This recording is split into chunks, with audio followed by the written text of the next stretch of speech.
Bismillahirrahmanirrahim. Assalamualaikum warahmatullahi wabarakatuh. Alhamdulillahi alamin wa bihi nasta'in wa ala umuri dunya waddin. Wassalatu wassalamu ala asyrafil anbiya'i wal mursalin sayyidina wa maulana Muhammadin wa ala alihi wa ashabihi wa tabi'ina wa man tabi'ahum bi ihsanin ila yaumiddin. Amma ba'd. Anak-anak sekalian, kelas 11 yang dirahmati oleh Allah Subhanahu wa taala. Alhamdulillah, pada kesempatan kali ini kita dapat berjumpa kembali dalam pembelajaran fikih, dan insya Allah pada kesempatan kali ini kita akan membahas bersama-sama mengenai hudud dan juga hikmahnya. Pada pertemuan sebelumnya kita telah membahas mengenai yang namanya jinayah. Jadi jinayah itu adalah hukum-hukum yang mengatur tentang pembunuhan dan penganiayaan. Dan setelah seorang pelaku melanggar perintah-perintah tersebut, maka dia akan mendapatkan konsekuensi hukum, yaitu berupa qisas. Kalaupun sang keluarga korban memaafkan, maka sang pelaku akan mengganti hukuman qisas tersebut dengan diyat, yaitu yang artinya denda, dan juga kifarat, yaitu penebusan dosa. Oleh karena itu, pada kesempatan kali ini yang namanya hudud masih mempunyai hubungan erat dengan jinayah. Oleh karena itu pada kesempatan ini kita akan membahas mengenai apa sebenarnya pengertian hudud dan apa yang membedakan hudud dan jinayah itu. Baik anak-anak sekalian yang dirahmati oleh Allah Subhanahu wa taala, dalam agama Islam itu ada istilah jarimah. Apa itu jarimah? Jarimah adalah tindak kejahatan. Jadi kalau jarimah diartikan ke dalam bahasa Indonesia, itu artinya adalah tindak kejahatan.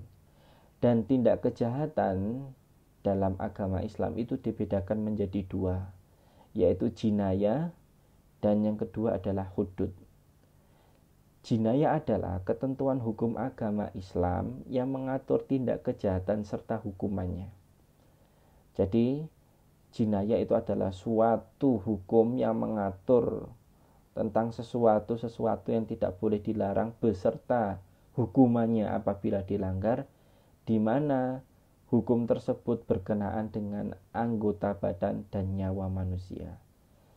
Jadi dalam jinayah, hal-hal yang tidak boleh dilanggari adalah tindak kejahatan yang berkenaan dengan membahayakan anggota badan ataupun nyawa manusia, itu diatur di hukum jinayah. Sedangkan hudud adalah ketentuan hukum agama Islam yang mengatur tindak kejahatan serta hukumannya yang berkenaan selain dengan pembunuhan dan penganiayaan. Jadi hudud itu berasal dari kata bahasa Arab, yaitu jamak dari kata haddun. Haddun itu adalah artinya batas. Sehingga kalau hududun itu merupakan batas-batas yang tidak boleh dilanggar oleh seorang muslim. Batas-batas yang tidak boleh dilanggar oleh seorang manusia. Yaitu di mana dalam hukum hudud ini adalah membahas beberapa hal tindak kejahatan selain dari pembunuhan dan penganiayaan. Jadi dalam hudud ini ada batas-batas yang telah diatur oleh Allah Subhanahu wa taala, di antaranya yaitu berkenaan dengan hak-hak Allah Subhanahu wa taala, dan juga yang kedua berkenaan dengan hak-hak manusia, yaitu harta benda, properti, dan lain sebagainya. Sehingga dari sini kita dapat membedakan antara pengertian jinayah dan juga hudud, di mana dua-duanya ini merupakan suatu ketentuan hukum agama Islam yang memang ini merupakan perintah dari Allah Subhanahu wa taala. Namun dari dua ketentuan ini mempunyai kecondongan atau titik fokus masing-masing. Kalau jinayah, titik fokusnya adalah tindak kejahatan terhadap anggota badan dan nyawa manusia, yaitu berupa pembunuhan dan penganiayaan. Sedangkan dalam hudud itu aspek pembahasannya lebih kepada hak-hak Allah Subhanahu wa taala dan juga hak-hak manusia yang berupa harta benda. Di mana dalam hudud ini itu yang dibahas ada beberapa hal yang memang sudah menjadi ketentuan dari Allah Subhanahu wa taala, yaitu permasalahan zina, kemudian menuduh orang yang berzina atau disebut qazaf, kemudian meminum khamr, kemudian keempat mencuri, kelima merampok, dan keenam adalah pemberontakan. Nah, di mana kalau kita melihat dari enam hal ini hubungannya bukan hanya sekedar dosa saja, tetapi ada beberapa hal di antara enam ini yang berkenaan dengan hak-hak manusia yang lain, yaitu berupa harta benda. Dimulai dari mencuri, merampok, kemudian qazaf itu merupakan juga menyangkut hak-hak manusia, yaitu sebuah kehormatan. Namun selain itu seperti zina itu memang suatu larangan dari Allah Subhanahu wa taala yang tidak boleh dilanggar. Sehingga kenapa kok ada hudud ini? Supaya tidak lain adalah supaya orang-orang muslim itu tidak mendekati hal-hal yang sudah ada batasannya. Jadi kenapa kok hal-hal ini dibahas dalam masalah hudud?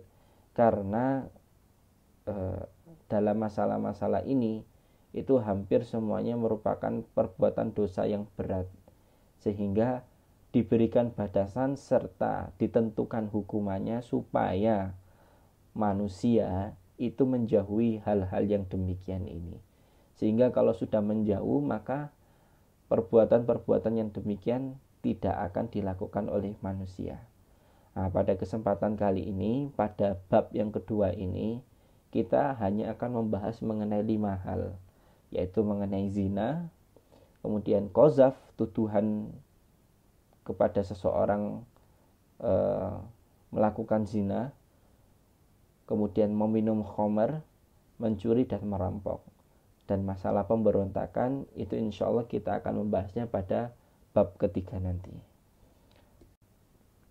Baik anak-anak sekalian yang dirahmati oleh Allah Subhanahu wa taala, kita mulai dengan membahas mengenai masalah perzinahan. Jadi yang namanya zina itu adalah persetubuhan antara laki-laki dan perempuan yang tidak terikat hubungan pernikahan yang sah. Jadi yang namanya zina itu adalah hubungan suami istri, di mana hubungan tersebut dilakukan di luar pernikahan yang sah. Jadi pernikahan yang sah itu bagaimana? Yaitu pernikahan yang memenuhi rukun dan juga syaratnya. Itu adalah pernikahan yang sah. Namun apabila pernikahannya ini ternyata ada salah satu rukun yang tidak dipenuhi, misalkan adanya wali, kemudian adanya saksi. Nah, jikalau di antara rukun-rukun yang ada itu tidak dipenuhi, maka bisa dikategorikan pernikahannya itu sebagai pernikahan yang tidak sah. Lah kalau sudah pernikahan tidak sah, kemudian kok terjadi hubungan suami istri, maka hubungan tersebut disebut sebagai hubungan zina. Meskipun sudah melakukan akad, contohnya kawin lari misalkan. Kawin lari adalah kawin yang biasanya tidak melibatkan restu dari orang tua perempuan, sehingga di situ tidak ada walinya sama sekali. Jadi dia hanya dinikahkan oleh penghulu tanpa menghadirkan wali sang perempuan, maka di situ sudah kehilangan satu rukun. Lah kalau sudah kehilangan satu rukun, maka akibatnya pernikahannya tidak sah. Lah kalau tidak sah bagaimana? Ya kalau terjadi hubungan suami istri, maka itu adalah disebut sebagai hubungan zina. Yaitu hubungan apapun itu, hubungan suami istri apapun itu, apabila dilakukan di luar akad pernikahan yang sah, maka itu disebut dengan perzinahan, dan itu dilarang dalam agama. Jadi hukum zina itu merupakan suatu ketetapan dari Allah Subhanahu wa taala yang tidak boleh kita langgar. Hal tersebut didasarkan terhadap ayat-ayat Al-Quran dan juga hadis.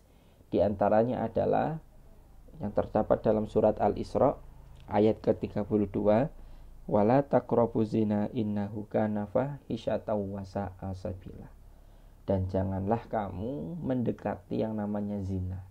Lah, mendekati saja tidak boleh loh, apalagi melakukan zina. Karena itu merupakan perbuatan yang keji dan suatu jalan yang buruk.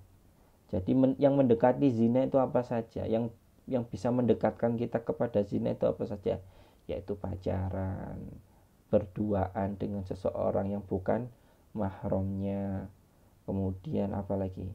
Hal-hal yang lainnya yang bisa menyebabkan kepada perzinahan itu dilarang.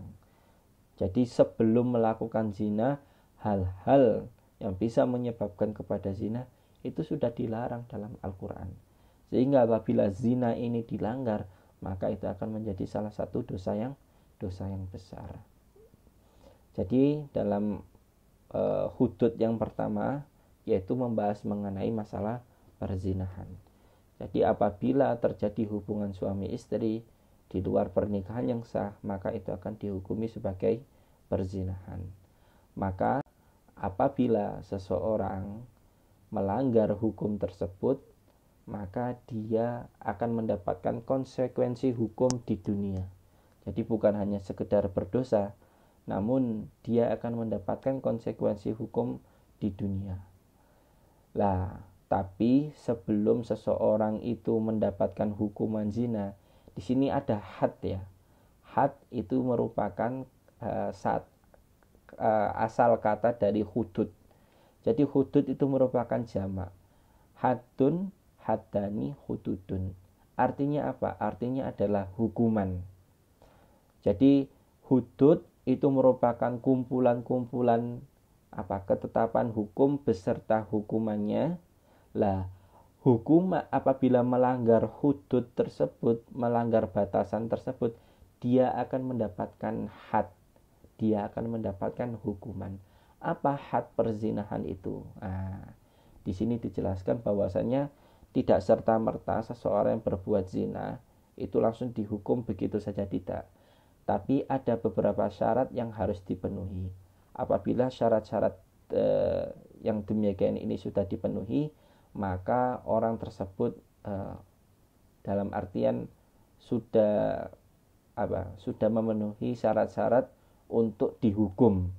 Tapi kalau syarat-syarat ini belum dipenuhi, maka orang tersebut tidak boleh ataupun tidak layak mendapatkan hukuman yang bersifat had.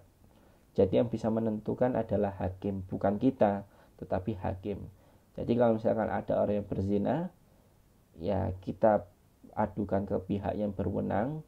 Kemudian apabila pada zaman dahulu apabila seseorang itu sudah memenuhi syarat-syarat berikut ini, maka orang tersebut akan mendapatkan hukuman dari perzinahan yang sudah ditetapkan oleh Allah Subhanahu wa taala. Apa syarat pertamanya? 1. Pelaku zina sudah balik dan berakal. Jadi kalau yang berzina itu belum balik ataupun orang gila yang tidak berakal, maka itu tidak sah syaratnya. Syarat yang kedua, perbuatan zina dilakukan tanpa paksaan. Jadi kalau ada paksaan, berarti itu bukan maksudnya perzinahan, tetapi pemerkosaan. Dan itu nanti babnya berbeda lagi, meskipun orang yang memperkosa itu akan mendapatkan hukum perzinahan. Tetapi ketika memperkosa, kemudian dia kok melakukan penganiayaan, maka di situ hukumannya double. Lah, bukan hanya mendapatkan had, tapi dia juga akan mendapatkan kisos terhadap penganiayaan yang dia lakukan. Itu yang kedua. Syarat yang ketiga apa? Pelaku zina mengetahui bahwa konsekuensi dari perbuatan zina adalah had. Jadi orangnya itu harus tahu. Kalau orangnya tiba-tiba nggak tahu, misalkan orangnya hidup di tengah hutan, tiba-tiba dia ke kota terus melakukan perzinahan, dia kan nggak tahu, maka dia masih terbebas dari hukuman zina ini. Namun apabila dia sudah mengetahui, maka dia sudah memenuhi syarat yang ketiga. Kemudian syarat yang keempat apa? Telah diyakini secara syarak bahwa pelaku tindak zina benar-benar melakukan perbuatan keji tersebut. Jadi arti yang keempat di sini adalah telah diyakini, dalam artian orangnya itu mengakui. Orangnya mengakui bahwasanya dia telah berzina, dan bukan hanya itu saja, bahkan kita dapat mendatangkan saksi, yaitu 4 orang yang adil. Lah, apabila saksi tersebut sudah dapat kita hadirkan, maka itu secara syarak telah mampu diyakinkan. Tetapi apabila kita belum bisa mendatangkan 4 saksi orang yang adil, maka itu secara syarak, secara syariah, secara hukum agama Islam belum bisa diyakinkan bahwasanya orang tersebut telah melakukan perzinahan. Jadi kalau 4 syarat ini sudah dipenuhi, maka orang tersebut berhak mendapatkan hukuman. Tetapi kalau syarat ini kok salah satunya ada yang tidak dipenuhi, maka orang yang berzina itu tidak berhak mendapatkan hukuman. Nah, dalam pembahasan had perzinahan, di sini ada 2 macam. Yang pertama ada zina muhson dan zina ghairu muhson. Apa artinya? Zina muhson adalah zina yang dilakukan oleh seseorang yang sudah menikah. Baik itu orang yang menjadi istri, menjadi suami, janda ataupun duda. Kalau dia sudah pernah menikah, maka dia disebut muhson. Dan kalau dia berzina, maka hukumannya adalah rojam. Rojam adalah yaitu seseorang dikubur di tanah sampai ke lehernya, kemudian dia akan dilempar batu yang besar sampai meninggal dunia. Itu bagi hukuman bagi orang yang berzina dan dia sudah menikah. Kemudian ada zina ghairu muhsan, yaitu perzinahan yang dilakukan oleh seseorang yang belum pernah menikah. Dan para ahli fikih, para jumhur ulama bersepakat bahwasanya hukuman zina bagi orang had zina, bagi orang yang belum menikah, yaitu dicambuk sebanyak 100 kali. Jadi dari sini bisa kita pahami bersama-sama bahwasanya zina merupakan sesuatu yang haram, yaitu hubungan suami istri yang dilakukan di luar pernikahan yang sah, dan apabila dilakukan maka orang tersebut akan mendapatkan had, mendapatkan hukuman atas perbuatannya. Dan sebelum orang tersebut mempertanggungjawabkan perbuatannya, maka ada beberapa syarat yang harus dipenuhi terlebih dahulu, sehingga ketika syarat-syarat tersebut sudah dipenuhi, maka orang yang berbuat zina tersebut akan mendapatkan had perzinahan. Lah, had perzinahan sendiri itu dibagi menjadi 2 macam. Ada zina muhson dan zina ghairu muhson. Selanjutnya anak-anak sekalian, yaitu mengenai qazaf. Apa itu qazaf? Qazaf itu secara bahasa adalah ar-ramyu, yaitu melempar tuduhan. Jadi bisa diartikan qazaf adalah penisbatan atau tuduhan yang dilakukan seseorang kepada orang lain mengenai perbuatan zina. Misalkan si A menuduh si B berzina, maka di situ si A sedang melakukan qazaf terhadap si B. Dan apabila tuduhan tersebut tidak dapat dibuktikan secara hukum, baik itu mendatangkan 4 saksi yang adil ataupun tidak bisa dibuktikan kebenarannya, maka orang yang menuduh tersebut harus mempertanggungjawabkan perbuatannya. Yaitu dengan apa? Yaitu dengan mendapatkan had. Apa dalilnya qazaf dalam agama? Yaitu sebagaimana yang terdapat dalam Al-Quran, innal ladina yarmunal muhsanatil ghafilatil mu'minati lu'inu fid dunya wal akhirah walahum adzabun azim. Jadi orang-orang yang telah menuduh perempuan-perempuan yang baik, menuduh laki-laki yang baik, yang lengah dan beriman dengan tuduhan berzina, maka sesungguhnya orang yang menuduh tersebut akan dilaknat baik di dunia maupun di akhirat. Jadi dia bukan hanya sekedar berdosa saja, tapi dia juga harus mempertanggungjawabkan perbuatannya di dunia itu dengan apa? Dengan mendapatkan had qazaf atau hukuman dari qazaf. Baik.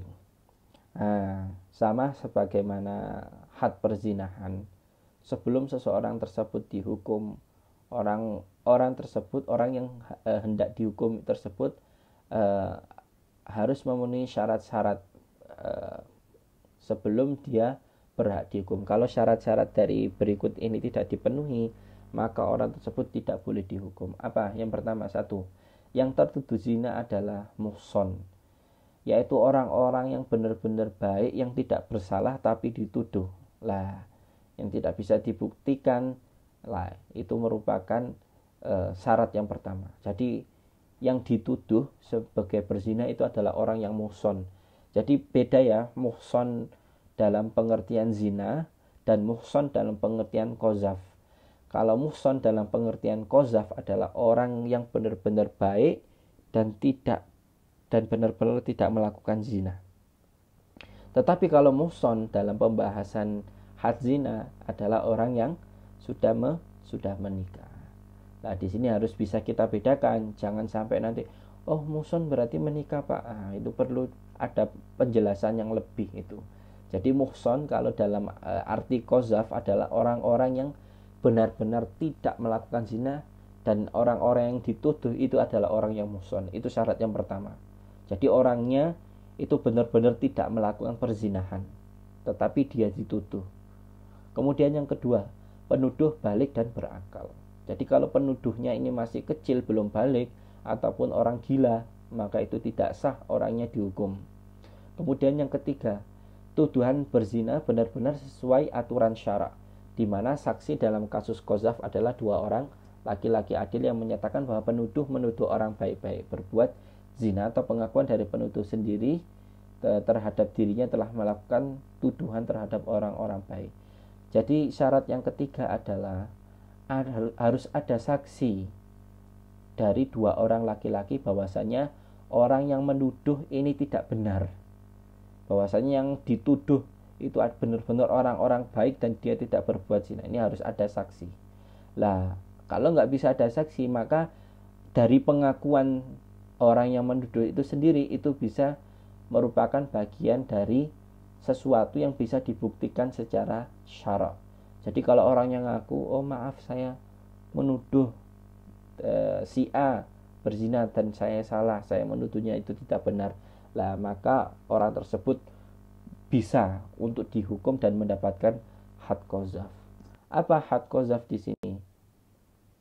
Yang pertama yaitu cambuk dia apabila menuduh seseorang dengan tuduhan zina dan itu tidak benar, kemudian dia sudah memenuhi kriteria untuk mendapatkan hukuman, maka dia akan dicambuk sebanyak berapa? Sebanyak 80 bagi orang yang merdeka.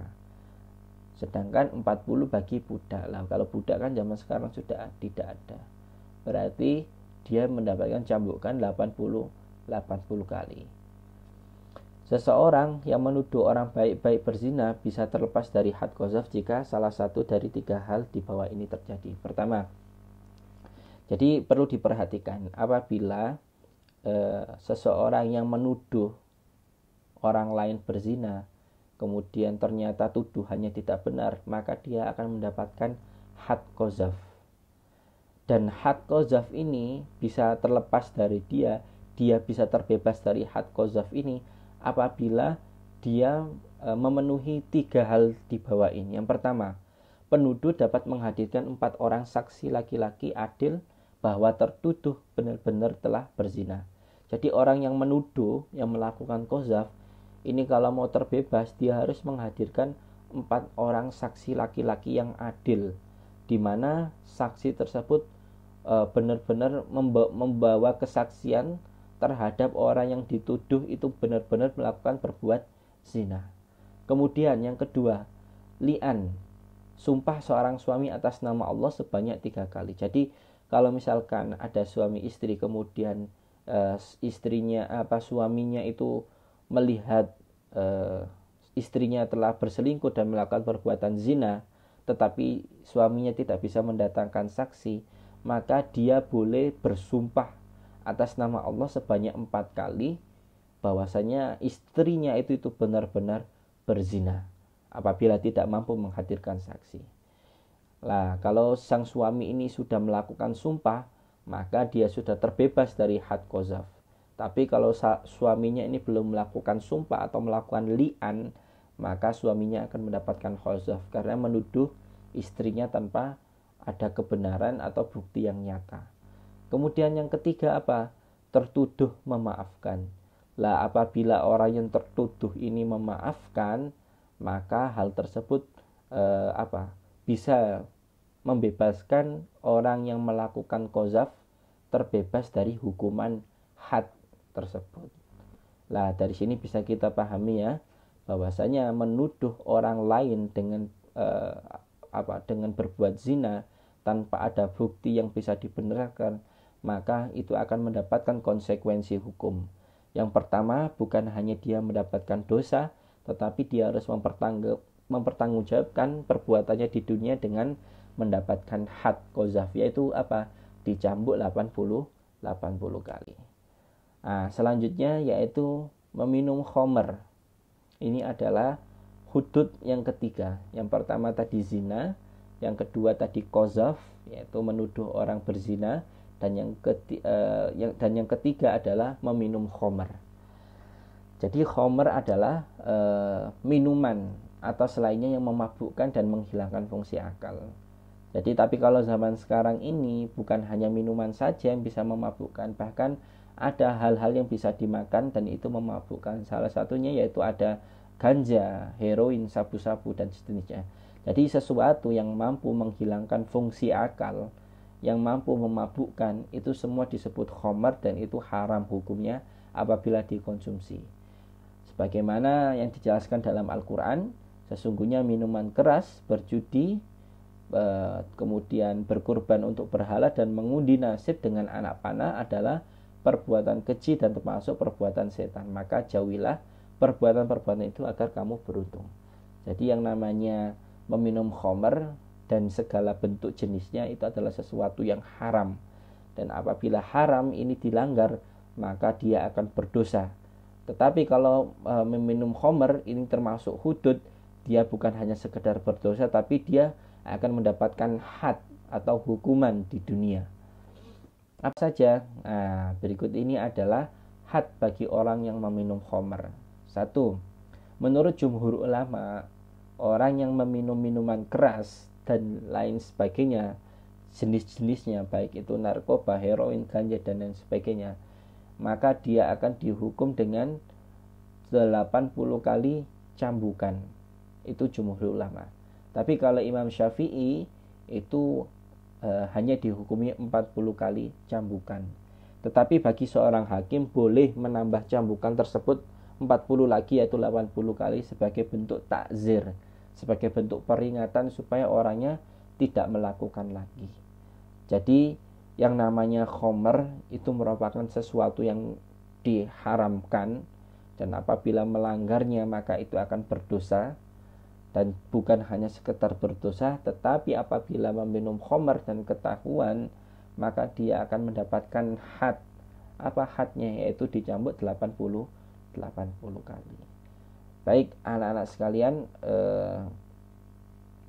waktunya kurang lebih ini sudah setengah jam dan sudah sangat panjang sekali. Dari sini mungkin kita cukupkan pembahasan mengenai hudud. Dan insya Allah pada pertemuan selanjutnya akan ada 2 hal lagi yang kita akan bahas, yaitu mengenai mencuri dan juga mengenai perampokan. Jadi saya harapkan kedepannya silakan dibaca 2 materi tersebut, dan insya Allah minggu depan kita akan melakukan ujian ulangan akhir bab, di mana bab yang kita akan ujikan adalah bab yang kedua mengenai hudud. Jadi silakan dipahami benar-benar mengenai penjelasan hudud, jenis-jenisnya, kemudian syarat-syaratnya apa saja, terus bagaimana had penerapannya, kemudian bagaimana hukumannya. Itu silakan dipelajari. Insya Allah minggu depan kita akan membahas mengenai 2 materi lagi mengenai mencuri dan merampok. Dua hudud tersebut kita akan pelajari di minggu depan. Dan yang sudah kita pelajari hari ini silakan dipahami lebih dalam lagi, Insya Allah minggu depan setelah kita melaksanakan pembelajaran, setelah kita membahas mengenai dua materi yaitu mencuri dan merampok, maka setelah itu langsung kita akan mengerjakan, saya akan memberikan uji kompetensi mengenai bab kedua ini. Oleh karena itu silakan dipersiapkan dengan baik. Mungkin kita cukupkan pembahasan kali ini. Mari kita tutup dengan baca doa kafaratul majlis. Subhanakallahumma bihamdika asyhadu an la ilaha illa anta astaghfiruka wa atubu ilaik. Syukran wa billahi taufiq wal hidayah wa ridha wal inayah. Wassalamualaikum warahmatullahi wabarakatuh.